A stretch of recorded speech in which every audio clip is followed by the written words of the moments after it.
નમસ્કાર મિત્રો, જય ભારત, જય હિન્દ. સ્વાગત છે તમારું બધાનું લીડર ટ્રેડિંગ ગુજરાતી યુટ્યુબ ચેનલમાં.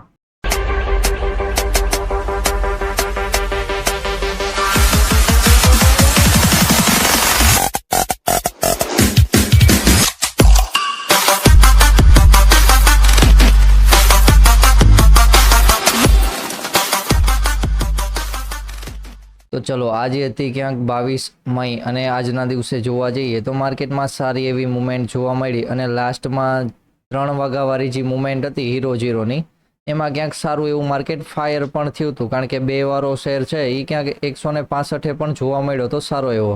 તો આજના દિવસની વાત કરી લઈએ તો જે લેવલ પ્રમાણે કામ કરે છે એને માર્કેટમાં સવારમાં જ સારો એવો સપોર્ટ ઝોન બ્રેક થયો હતો અને આપણે પણ લાઈવ જ હતા ને લાઈવ હતા અને માર્કેટ સપોર્ટ ઝોન નીચે કામ કરતું હતું. તો એના નીચે જોવા જઈએ તો 200 પોઈન્ટની સારી એવી મુવમેન્ટ જોવા મળી, કારણ કે 200 પોઈન્ટ પ્લસની મુવમેન્ટ હતી માર્કેટમાં. એમાં પણ સારું એવું નીચે જોવા મળ્યું હતું લાસ્ટમાં. પણ સવારમાં જે પહેલી એન્ટ્રી હતી એમાં ક્યાંક સારી એવી મુવમેન્ટ જોવા મળી કે સપોર્ટ ઝોન નીચે માર્કેટે હોલ્ડ કરીને મુવમેન્ટ આપી, કારણ કે 48,000નું ઝોન હતું એ ક્યાંક સારો એવો રેઝિસ્ટન્સ ઝોન ઓપ્શન ચેઇનમાં પણ બતાવતા હતા. અને નિફ્ટીમાં જોવા જઈએ તો નિફ્ટીમાં પણ માર્કેટે પાછળના દિવસે પણ રેઝિસ્ટન્સ ઝોન લીધો હતો અને 2-3 દિવસથી આ વિડીયો નથી આવતો. તો પછી એમાં જે આપણે લેવલ છે એ સેન્ડ કરી દે છે. તો ટેલિગ્રામની ફ્રી ચેનલમાં જે લોકો છે એમને લેવલ પણ મળી જાય છે અને વ્યવસ્થિત લેવલ પણ કામ કરે છે. અહીંયા જે માર્કેટમાં સેલિંગ પાછળના દિવસે પણ આવ્યું હતું તો અહીંયા પણ છે રેઝિસ્ટન્સ ઝોન, એ પણ આપણે અગાઉ જ લીધેલો હતો અને એ જ ઝોન પાસેથી માર્કેટે સારું એવું સેલિંગ જોવા મળ્યું ને આજના દિવસે પણ માર્કેટે એ ઝોનમાંથી ક્યાંક સારું એવું સેલિંગ જોવા મળ્યું હતું. અને લાસ્ટમાં જોઈએ તો લાસ્ટમાં સારી એવી મુવમેન્ટ આવી હતી, કારણ કે એ ખાલી ફોટો સેન્ડ કર્યો હતો કે હા 2 રૂપિયાવાળો શેર છે એ ક્યાંક 165નો હાઈ લગાવ્યો હતો કે 2 જ મિનિટમાં. તો આવી મુવમેન્ટ આવે છે, આવી મુવમેન્ટમાં ધ્યાન રાખવાનું. ક્યાંય ડાયરેક્ટ જ પ્રીમિયમ વધતા હોય અને આપણે ઓપ્શન બાયર તરીકે ગમે અહીંયા ક્યાંય એન્ટ્રી થઈ ગયા હોય તો પછી 5 જ મિનિટમાં શેરની પ્રાઇસ છે ફરીવાર 1 રૂપિયાએ આવી ગઈ હતી. તો આવી બધી જે માર્કેટમાં મુવમેન્ટ જોવા મળે છે, કારણ કે જે લોકો એલ્ગો ને બધા વાપરતા હોય જેમાં મોટી ક્વોન્ટિટીમાં બધા ઓર્ડર પ્લેસની બધું થતું હોય એના હિસાબે ક્યાંક આવી મુવમેન્ટ જોવા મળે છે. તો આવી મુવમેન્ટથી આપણે ક્યાંક બચીને રહેવાનું ને જે ઓપ્શન સેલિંગ કરે છે એના માટે પણ આવી મુવમેન્ટ છે આ ક્યાંક લોસનું કારણ બની શકે. તો ઓપ્શન સેલિંગવાળાએ પણ ધ્યાન રાખવાનું થાય આવી બધી મુવમેન્ટમાં, કારણ કે આટલી સ્પીડમાં મુવમેન્ટ આવી છે. 2 મિનિટમાં માર્કેટમાં પ્રાઇસ જોવા જઈએ તો 161-162 રૂપિયાની મુવમેન્ટ આપી દીધી છે 2 જ મિનિટમાં. તો એનું પણ ધ્યાન રાખજો, કારણ કે હજી 4 જૂન જેમ નજીક આવશે એમ માર્કેટમાં આવી વોલેટિલિટી વધવાની જ છે, એનું બધું ધ્યાન રાખે. અને કાલે પણ નિફ્ટીની એક્સપાયરી છે, તો જ્યાં સુધી રિઝલ્ટ ઇલેક્શનનું નથી આવી જતું ત્યાં સુધી હીરો ઝીરો કરતા હોય તો એ ઓટીએમમાં અથવા ક્યાંક નાનકડી પ્રાઇસમાં હીરો ઝીરો કરજો. પછી બહુ વધારે એમાં પ્રીમિયમમાં હીરો ઝીરો કરવાની જરૂર નથી. મુવમેન્ટ ન આવે તો નાનો હીરો ઝીરો કર્યો હોય તો એ ઝીરો થઈ જાય તો ઉપાધિ નહીં, પણ મુવમેન્ટ આવે તો ક્યાંક લિમિટ પ્રાઇસે ઓર્ડર નાખેલો હોય કે અહીંયા આપણે બહાર નીકળી જશું તો એ ઝોન પાસે ક્યાંક મુવમેન્ટ પણ ઘણીવાર જોવા મળે છે. તો ચલો હવે વાત કરી લઈએ ક્યાંક 23 મઈની, એટલે કે કાલના દિવસે નિફ્ટીનો એક્સપાયરી દિવસ છે અને નિફ્ટી જોવા જઈએ તો બેંક નિફ્ટી કરતાં સારી એવી બુલિશ મુવમેન્ટમાં ચાલે છે, કારણ કે આજના દિવસે 500ના ઝોન પાસે આવ્યું ત્યારે પણ આપણે લાઈવ જ હતા અને ત્યારે જ વાત કરી હતી કે 500નો ઝોન પણ માર્કેટમાં સારું એવું સપોર્ટ છે, પણ એના નીચે નીકળે તો 480ના નીચે ઝોનને ક્યાંય માર્કેટે બ્રેકઆઉટ આપ્યું નથી કે નીચે નીકળ્યું નથી. જે પ્રમાણે આપણે 20-20 પોઈન્ટમાં કામ કરવાનું હોય છે એ રીતમાં ક્યાંક તો એ 20 પોઈન્ટનો ક્યાંક ઉપયોગ કરીને કામ કર્યું હોય તો પણ ક્યાંક માર્કેટમાં સારી એવી મુવમેન્ટ જોવા મળી છે. 500ના ઝોન પાસેથી માર્કેટે સપોર્ટ લીધો અને 620ના ઝોન પાસે.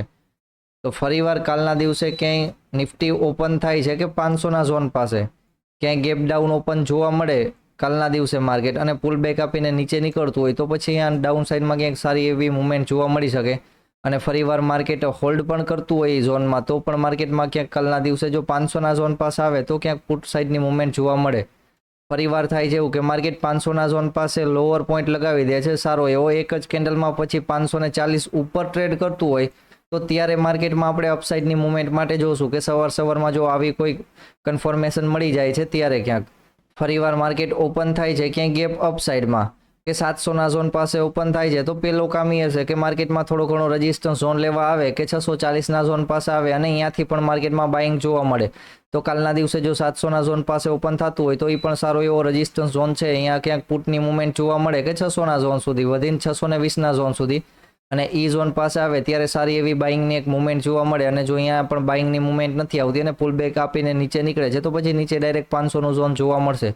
ફરીવાર માર્કેટ ક્યાંક સાઇડવેઝ ઝોનમાં જ ઓપન થાય છે તો 600નું ઝોન છે એમાં 20 પોઈન્ટ ઉપર અને 20 પોઈન્ટ નીચેની રેન્જ છે એ બનાવી નાખજો, કારણ કે 580 નીચે જાય માર્કેટ તો ડાઉન સાઈડમાં, અને 620ની ઉપર નીકળે તો અપ સાઈડમાં. આવી રીતના ક્યાંક માર્કેટમાં કાલના દિવસે કામ કરી શકાય. અને જો લાસ્ટમાં માર્કેટ 700ના ઝોન પાસે જોવા મળે ક્યાંય 0-0 માટે, તો પછી માર્કેટમાં ફરીવાર બ્રેકઆઉટ કરીને ઓલ ટાઈમ હાઈમાંથી જવાના માર્કેટના ટાર્ગેટ જોવા મળી શકે છે. અહીંયા માર્કેટ હોલ્ડ કરતું હોય ત્યારે, કારણ કે વચમાં તમને કેન્ડલો વધારે હશે 0-0ના સમયે, તો એ જોઈ લેવાનું કે વચમાં માર્કેટમાં ટોટલી કેન્ડલો છે કે નીચે ક્લોઝિંગ વાળી ન હોવી જોઈએ. વચમાં જોવા જઈએ તો ક્યાંક વીક વાળી કેન્ડલ હોવી જોઈએ, કે નીચે વીક હોય અને ઉપર બોડી હોય એવી કેન્ડલ જાજી જોવા મળે તો પછી માર્કેટ અપસાઇડમાં ક્યાંક 0-0 માટે પણ જોવા મળી શકે છે. તો ચલો વાત કરી લઈએ કે બેંક નિફ્ટીમાં માર્કેટ એક રેઝિસ્ટન્સ ઝોન પાસેથી 2 વાર પાછો આવ્યો છે, અને બંને વાર પણ ક્યાંક જોવા જઈએ તો સારી એવી મુવમેન્ટ જોવા મળી છે. અને આજના દિવસે પણ માર્કેટ 48,000ના ઝોનને ક્યાંક રેઝિસ્ટન્સ ઝોન બનાવ્યો છે, અને ક્લોઝિંગ પણ 800-900ના ઝોન પાસે ક્યાંક આવ્યું છે. ફરીવાર માર્કેટ ઓપન થાય છે ક્યાંક ગેપ અપ, અને 48,000ના ઝોન ઉપર માર્કેટ હોલ્ડ કરતું હોય કે 48,050ના ઝોન ઉપર, તો પછી માર્કેટમાં 260ના ઝોન સુધીનો ટાર્ગેટ જોવા મળી શકે સારો એવો. અને જો માર્કેટ ડાયરેક્ટ જ ગેપ અપ ઓપન થાય છે ક્યાંય બેંક નિફ્ટી 260 વાળા ઝોન પાસે અને થોડુંક નીચે આવીને પછી પુલ બેક મારીને જતું હશે, તો ત્યારે વધારે પાડવાની જરૂર નથી, કારણ કે માર્કેટમાં એ ઝોન પાસેથી સેલિંગ આવી ગયું છે સારું એવું.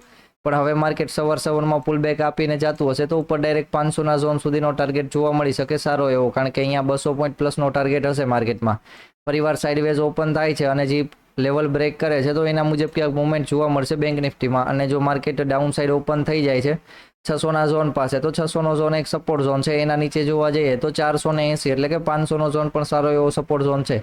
જો વધારે ડાઉન ઓપન થઈ જાય તો માર્કેટમાં સારી એવી બાઇંગની મુવમેન્ટ જોવા મળે કે 200 પોઈન્ટ પ્લસની, તો એનું પણ વધારે ધ્યાન રાખવાનું. પણ સાઇડવેઝ ઓપન થશે તો ધીમે ધીમે મુવમેન્ટ જોવા મળશે.